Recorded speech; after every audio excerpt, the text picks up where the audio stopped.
Hello everyone, my name is Ayush Soni and today I am going to discuss my IWT's topic, that is interactive events and buttons. So let's get started. First of all, let's see what are events. Events are actions that occur due to user interactions like clicks or if he has done some key press or mouse movements.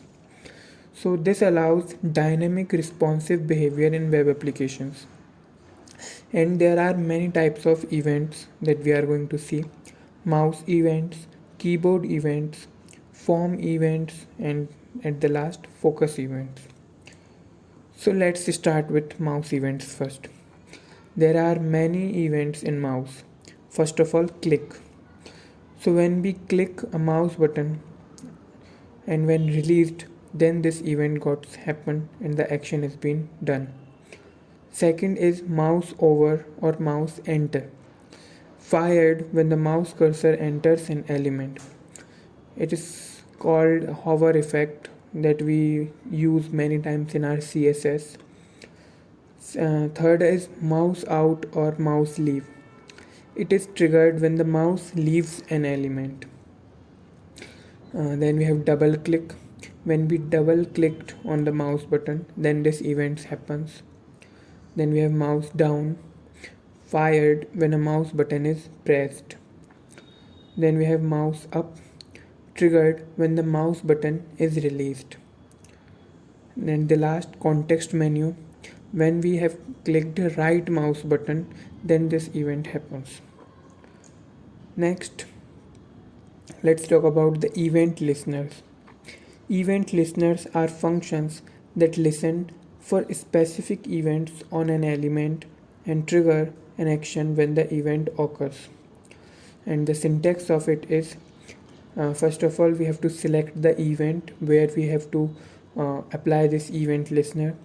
Then using its method, that is add event listener, we write the event in inverted brackets, what the event we are going to supposed to do.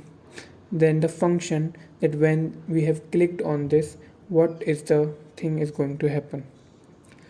The key points of this are: it allows multiple listeners for one element, and secondly, separates JavaScript from HTML for cleaner code.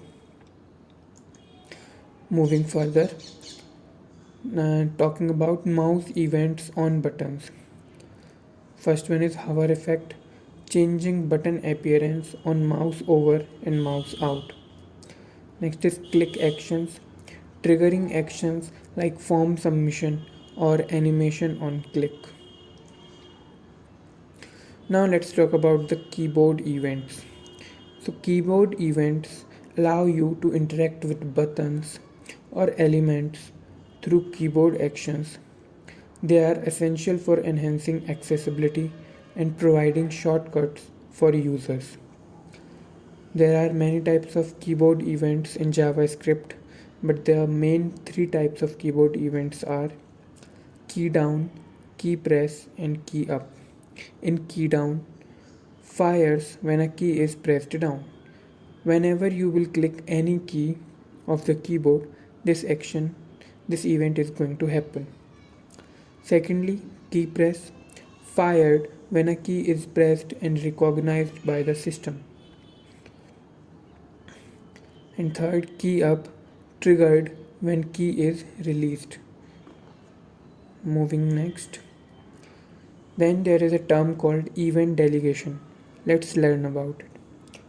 Event delegation एक technique है where a single event listener is attached to a parent element instead of each individual child element. This method takes advantage of event propagation to handle events for multiple child elements efficiently. Let's see how it works. When an event is triggered on a child element, it bubbles up to the parent element, where the listener catches it and determines which child element triggered the event. Talking about its benefits, first is performance. It reduces the number of event listeners especially when dealing with many child elements. Second is dynamic elements. Automatically handles events for dynamically added child elements without needing to add new listeners. Let's talk about the example of it. Instead of attaching a click listener to each list item, attach it to the parent, that is the unordered list, and use the event's target property to identify which item was clicked. And we have the syntax also of it, that first of all select the tag, that whatever you want to select, and add this event listener. Then you have to write the function that if event.target.tag name is li, तो item click हुआ है ये बताना है, and then we have to show the text content of it. Okay, coming to next, event listeners best practices.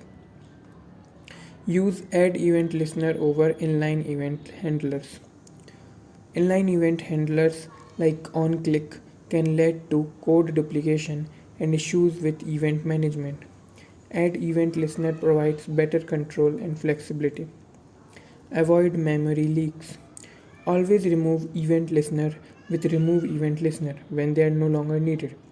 When an element is removed from the DOM to prevent memory leaks. Use event delegation. Attach event listeners to parents elements whenever possible. This reduces the number of listeners and allows handling of dynamically added child elements. And the last is specify the correct event type.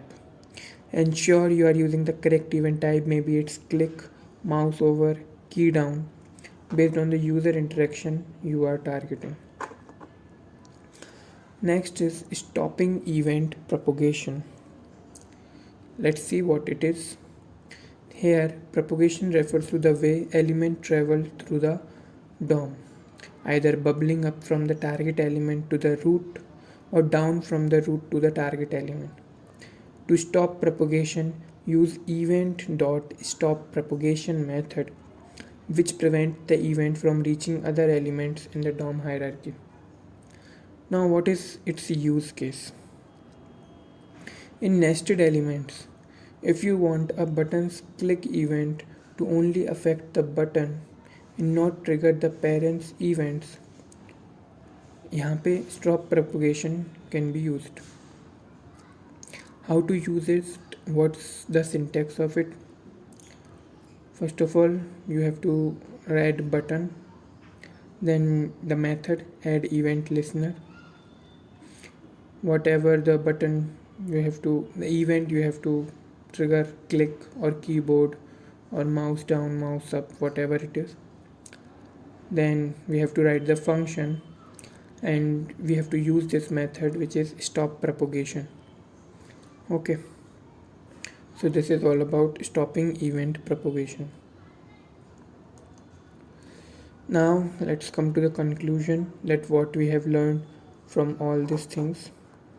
First of all, event listeners are vital for building dynamic, interactive, and accessible web applications.